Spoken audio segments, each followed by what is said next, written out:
mo kay Cheese may gihatag sa tuwa. So diha sa reminder sa invitation ninyo nga every district magdala og isa ka cheese board.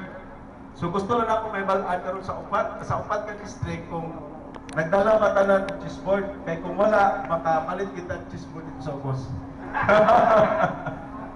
Isa ang district 1 may cheese board, ang district 2 nakadala cheese board. District 2 na district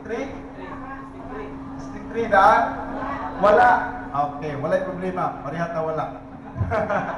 Actually, tungkol sa limited time na to, instead nga 2 players for every district, ang himuon na lang na to is 1 player. So magpili mo ka itong pinaka-champion sa inyong district, mao ito inyong baon. Isa na lang. Okay. Since nga atong oras, duha lang ka oras, ang unang oras mo na ang first round, isa ka oras lang ang first round.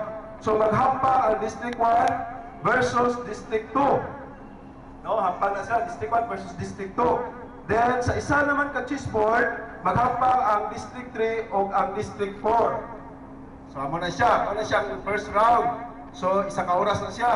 Then sa second round, winner versus winner. Then loser versus loser. So wala na siya. Then ang atong cheese roll, ang rolls ng cheese na to is time pressure sa cheese na to is 1 minute lang. Isa lang yung minuto. Ay wala man tayong time clock.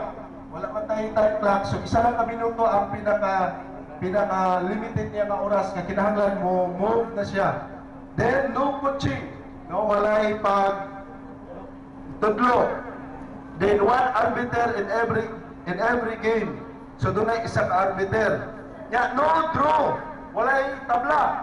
So kung may stalemate, ang himuon mag-jack and point, no? Jack and point na lang. Or toss coin. Kay wala naman tayong oras na maghampang paliwat. So no draw, toss coin. Then